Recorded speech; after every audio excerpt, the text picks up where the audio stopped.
Hey there, folks, dispersed across Australia, your favourite podcast's hosts, me, Dan Barrett, and this guy here, Simon Foster.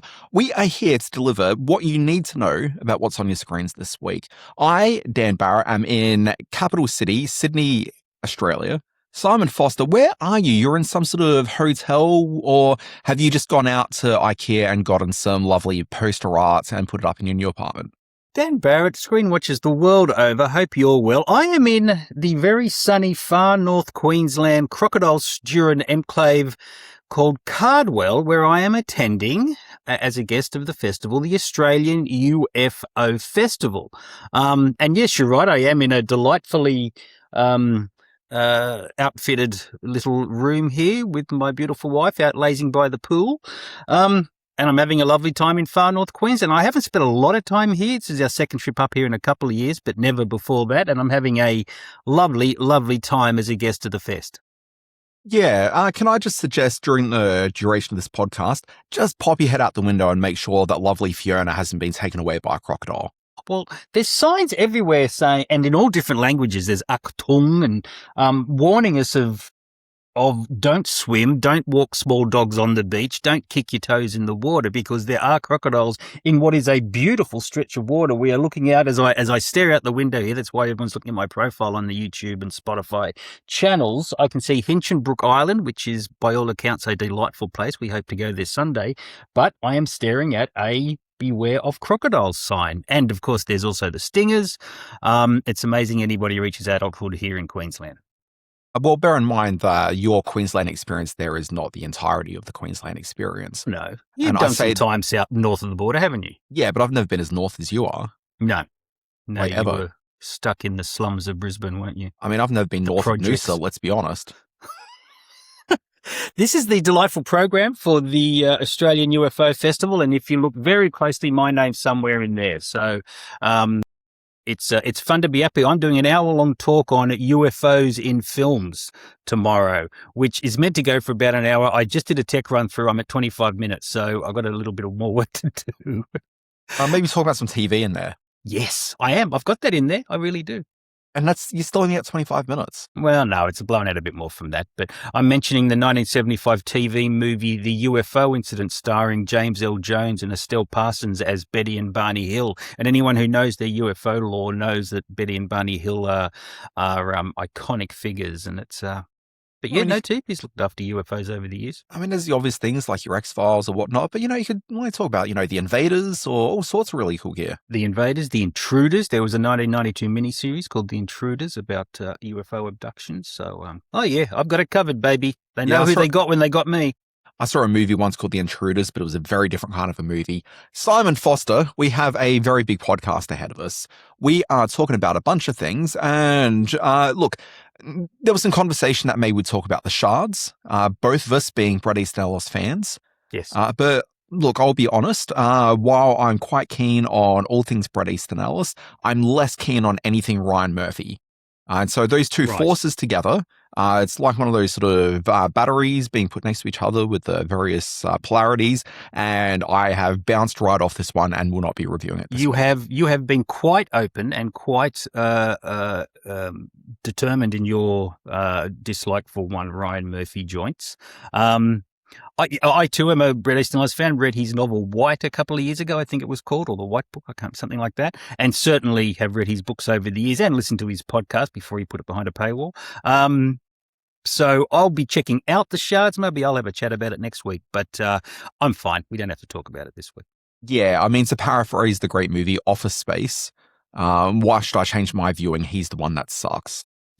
Yeah, that's absolutely right. I will be talking about the best titled movie of the year, Teenage Sex and Death at Camp Miasma. It has got a lot of buzz about it coming out of its Cannes Film Festival debut, and just as it hits cinema screens here in Australia and the Americas, I'll be talking about that one. The best titled movie of last year, Simon, was My Old Ass. Okay, and with the American spelling ASS. Now, the writer-director of that one, I think she was the writer-director, definitely the director of that one, Megan Park, She has written and directed and is showrunning a brand new series on Prime Video called Sterling Point. It is a YA drama. Now, usually I would be running for the hills with the idea of watching a YA drama on Prime Video, but this one is secretly quite good, and I'm going to explain why. All right. You know what we should do? We should play the opening credits and we should come back and argue about which one we'll talk about first. Please, folks, this is Screen Watching. This is not like TV, only better. Television! Teacher, mother! Secret lover. What, that's it? That's your movie? Well, I said that I had an idea for a movie.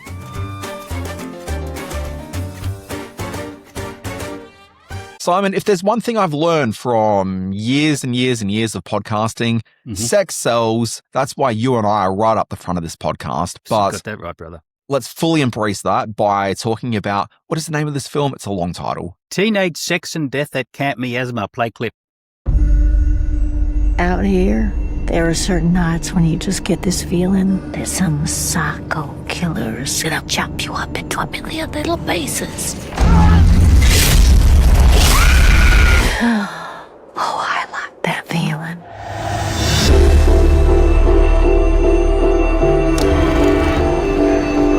I don't want to make another dumb sequel in the Camp Miasma franchise. I don't want to make a remake of a remake of a remake. I want to make something that feels fresh and new. She's amazing. Yeah. She's clearly the same person from Miasma 1, the final girl, but she's so much more. She is sort of the cool girl at the moment, one Hannah Einbender. She stars with Jean Smart in the Hacks TV series, but she does some very unusual things when she's not starring in that. She plays Chris, who's a bit of a film school brat with an art house hit to her name. And she gets the dream job of getting to reboot her favorite 80s slasher franchise, which was called Camp Miasma. At the start of this terrific little film, director Jane Schoenbrunn, they put together a montage which shows in very quick succession the life cycle of the Camp Miasma franchise. And it is so vividly recreated for someone of the 80s VHS era. It starts off as a surprise hit at the movies. It goes on to some sequels which decrease in quality. It becomes a little bit of a joke as the sequels hit sort of number 7 and number 8.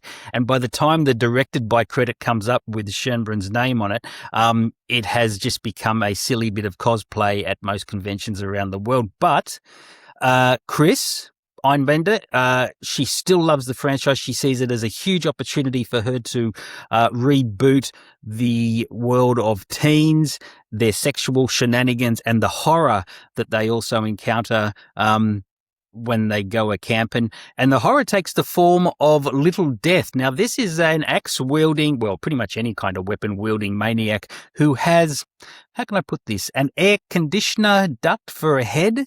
And from that point on, we are deep diving into a movie that looks at the combinations between horror and sexuality and cinema. It is also a ripping piece of satire about the film industry in general and how they treat young stars and young directors who are on the cusp. It is also a love letter to the VHS era. And in that regard, it plays into my kind of strengths or my sort of main areas as a movie lover. But what you have right at the center of this is what I think is an Oscar-bound performance by Gillian Anderson. She plays Billy Presley, who was the little girl star or the very young teen star of the very first Camp Miasma film. She has now grown into a reclusive, middle-aged woman who sees an opportunity for her comeback in this new version of Camp Miasma to be directed by Chris.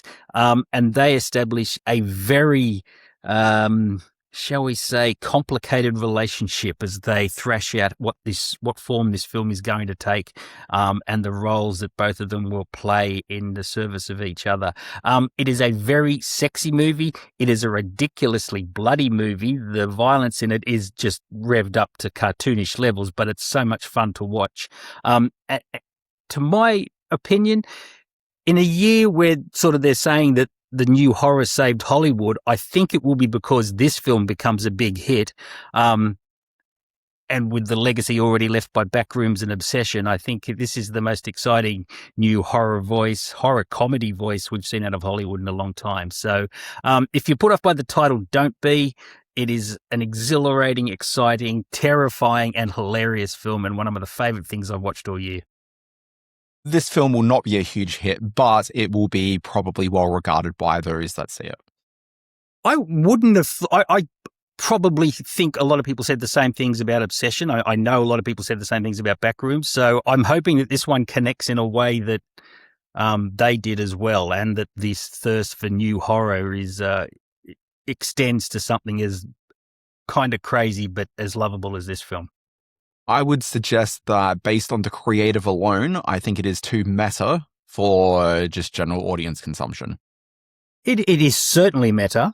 I don't know if... I mean, you look at things like Altman's The Player, which was also meta, which also got huge critical response and was called the best film of his career. Huge critical response, but you're talking about being, financially successful. Yeah, well, I'm just taking a stab in the dark of that. I just think we're in a spot right now where the audience is maybe hungry for the next Backrooms or for the next Obsession, and this could play that part.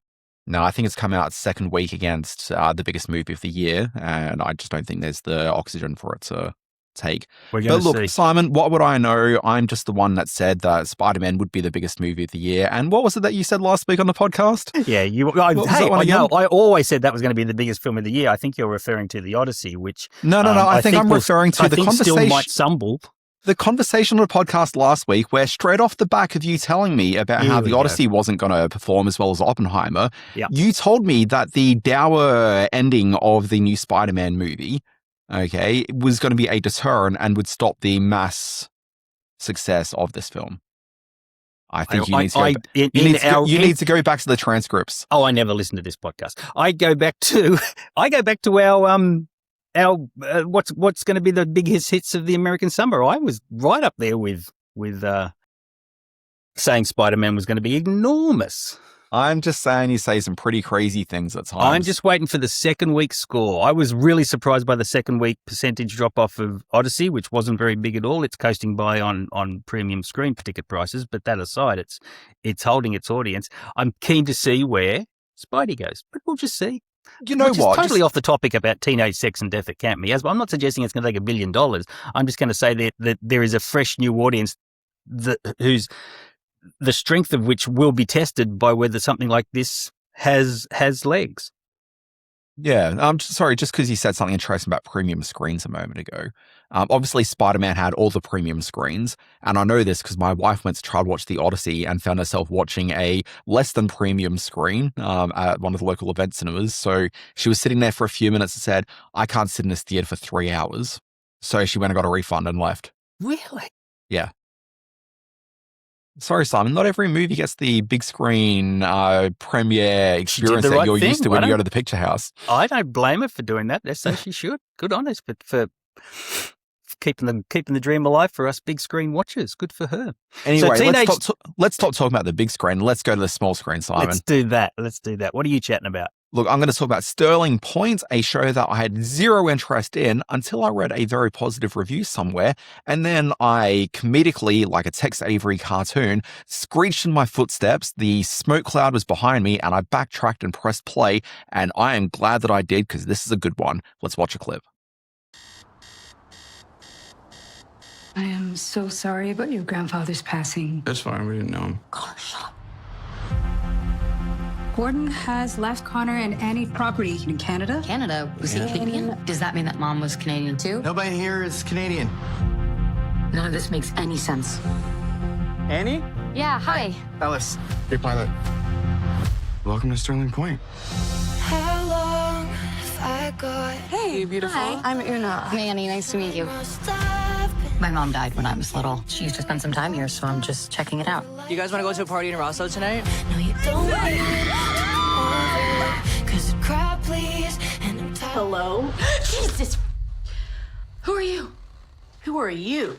And what are you doing in my grandfather's cottage? All right, I mentioned this right at the beginning here. So this is from Megan Park.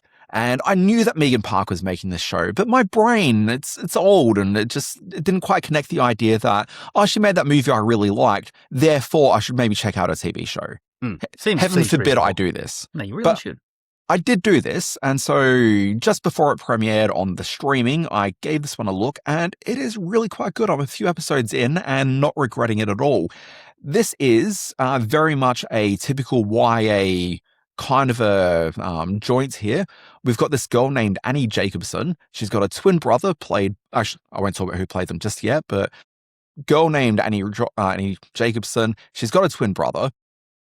And the two of them have a adoptive father, and their adoptive mother had passed away a couple of years prior. Okay, so this is the life they're living. They're definitely in the upper crust.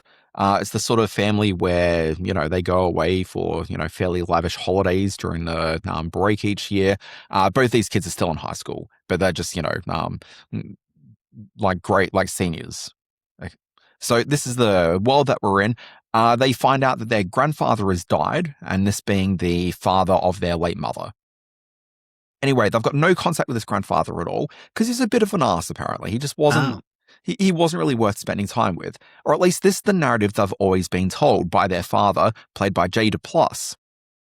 Now, a woman comes along, reads the will, and says that the twins have both been bequeathed by the grandfather the island that he lives on, okay, which is Sterling Point. It's in Canada. They've never been there. They had no contact with this guy at all, but they've been given this island.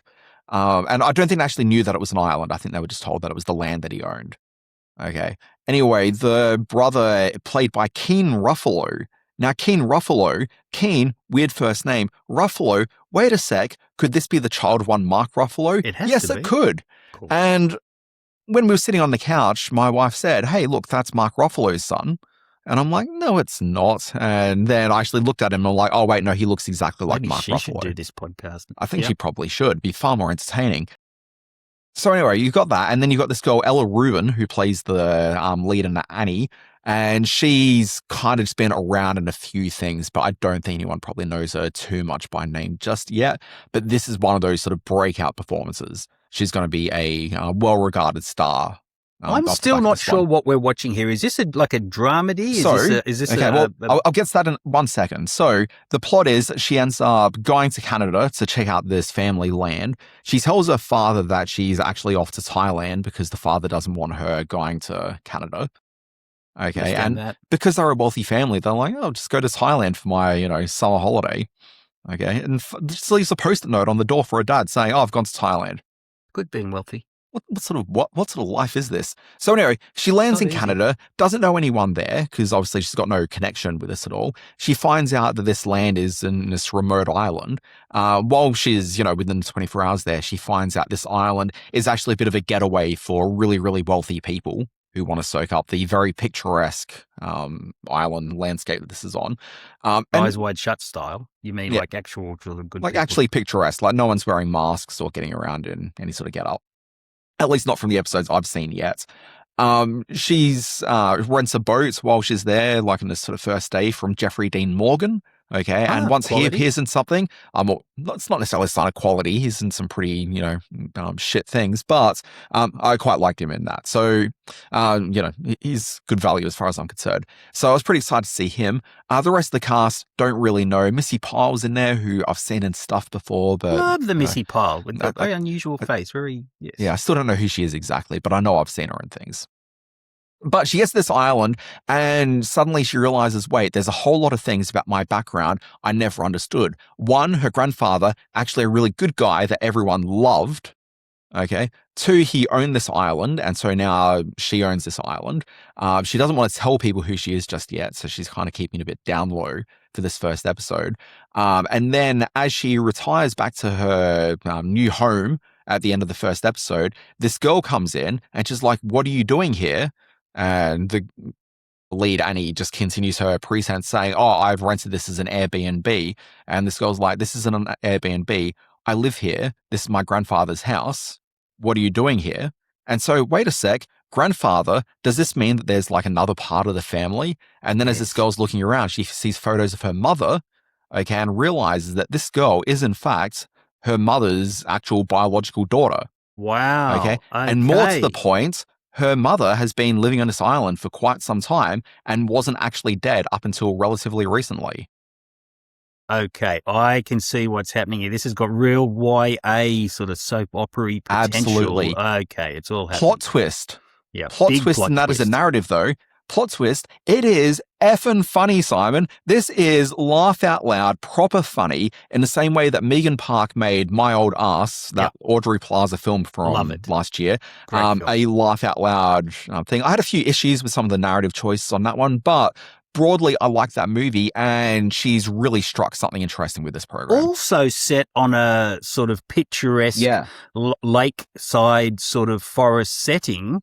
So she obviously the same island, Simon. Oh, really? Was it? Well, that's interesting. Well, I don't know if it is the same, but it looks the same. Okay. All right. Well, this is a good pitch by you to get me to watch more television, because this is something that I might gravitate towards. Yeah, I can't get Simon to watch most things that I say is really good, but if he hears teenagers, he is there. Oh, absolutely, I'm there for sure. Hot teenagers. Okay, well, that's good. Where do we see this very interesting new show? This would be on Jeff Bezos's Amazon Prime Video. Good. Well, I'll be watching that now. Got to support Jeff. He needs it. He really does. Well, that sounds lovely. I'll be watching that. Couple of teenage-based shows we've reviewed this week, which is quite good. Mine was a little bit unpleasant, but wonderful, and yours sounds delightful and also wonderful. So there we go. Simon, for the kids. Can you tell us a little bit about your UFO festival that you're at? Sir, yes, I can. It's the Australian UFO Festival. It has been running for quite a few years now. I stumbled across it when a filmmaker I was working with as part of my Melbourne screenings for the Science Fiction Film Festival asked if I wanted to be involved with bringing his film up here. I was. I have pitched a couple of other titles, and I'll be showing those in just a few hours as we record this on the beautiful foreshore inflatable screen cinema. Free screenings for all here for the festival. But tomorrow I am talking about UFOs in films, as I mentioned previously. I got to do a little bit of research on the movies that I will be talking about. Now, obviously, and I wanted to ask you this, how far did you get in your Spielberg rewatch? Did you rewatch Close Encounters? I'm not up to Close Encounters yet. It is too far into his filmography for me to have reached it. It's the next one after Jaws, which you just It is watched, literally the next movie I've got to watch. I just haven't done it yet.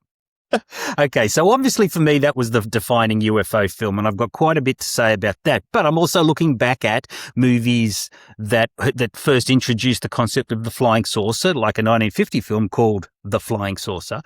Classics like The Day the Earth Stood Still, the TV stuff, the UFO incident that I mentioned, of course. I'm doing a bit of an interesting, I hope it's interesting, look at aliens and UFOs as symbolism in films, and I'm looking at all four versions of Invasion of the Body Snatchers and what they represented in terms of their symbolism at the time, whether it was, in 1956 it was 1958 it was the communist threat. In the 1970s it was the sort of detachment from society that people were feeling, all represented by the great Invasion of the Body Snatchers original novel by Jack Finney. So I'm also looking at War of the Worlds, some more unusual stuff in there, some documentaries, one on the aerial phenomenon, which was the UFO landing in a schoolyard in Rhodesia, as it was then called. And of course I'm looking at Communion, the Whitley Strieber book that was turned into the very unusual Christopher Walken film. So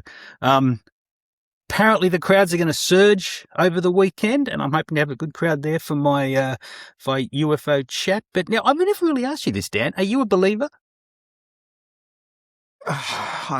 You put me on a spot right now. I have, yes, I know. And if I had a bit more time to really get my druthers about me, I would have given you that great line from Contact, which I can't even paraphrase because I can't think about how it is. But, it's that whole thing of if there's no such thing as people living in other sort of worlds, then that's an awful lot of empty space. Yeah, that's very true.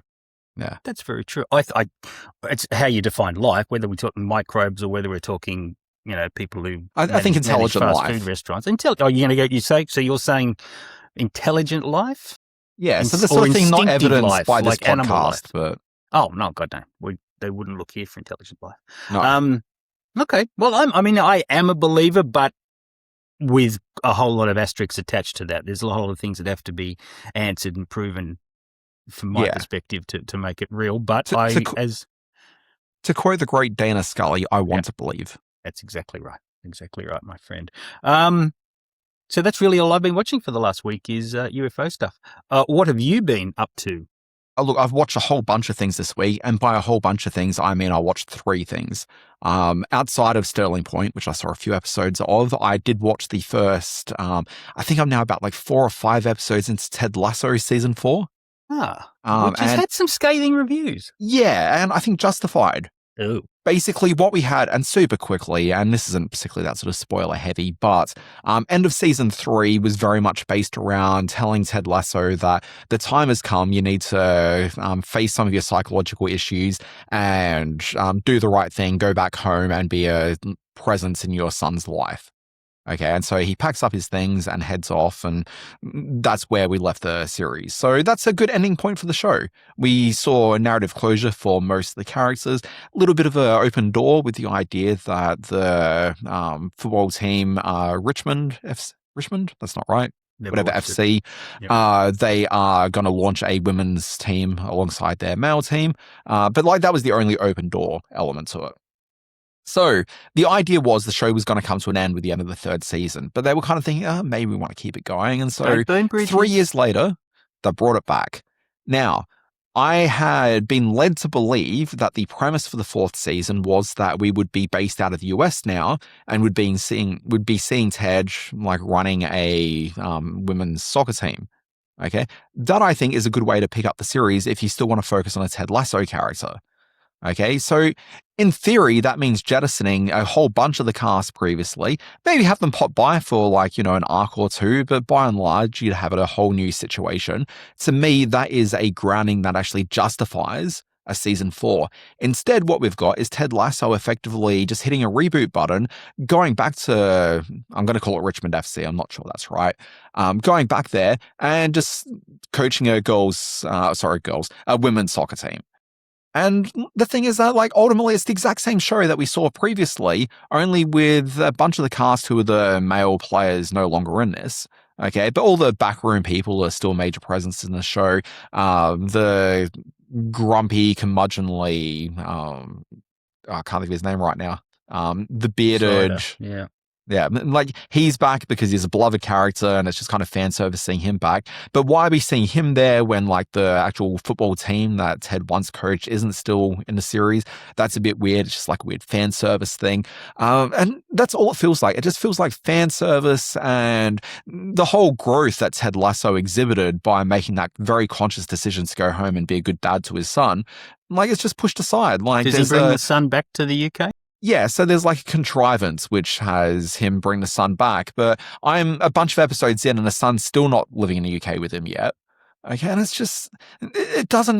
this is like, depressing. The show is supposed to grow and move forward and evolve, and it just hasn't. It's regressed really, really badly. And then the politics around the women's soccer team are really regressive as well, in that, it's a women's soccer team, so therefore none of them can play very well, and they all get into catty fights on the pitch, and it's just gross. Like, all right, I don't want to watch that. I'm not into it. Sounds like but a total profit-centered decision, a total stop. Get rid of it. All the conversation around, we finally had a good story to come back, 3 years later, they don't, and it's frustrating, and the show deserved better, and the audience definitely deserved better.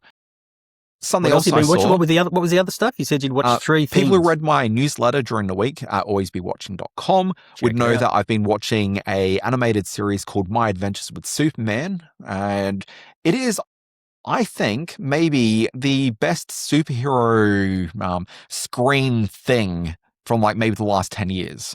I was going to say, haven't we discussed this before? This was sort of a thing that you liked a couple of years ago. Yeah, so I saw the first season and like it was good, but I don't think it was great. But I've seen the second and most of the 3rd season now, and it's legitimately become a great TV program. Who's voicing the Supes? Jack Quaid. Oh, good. Yeah. I like the Quaid. Anyway, it's genuinely very good, but I think I might just hold on to that one, and we might talk about that in a couple of weeks once the 3rd season is finished in the US and we've got it here in Australia. All right. But one last animated thing I did watch is I went to the Ritz, the Randwick Ritz, and I saw Kiki's Delivery Service, the 1989 anime. Yeah. I've never seen it before. Studio outside Ghibli? of a couple of. It is a Ghibli, isn't it? It is a Ghibli. I tried a couple of times to watch it with my young daughter, but she was probably just a little bit too young. Yeah. But it was playing in a cinema. I figured she was probably about the right age to like be able to do it. And she was totally into it. And that was great.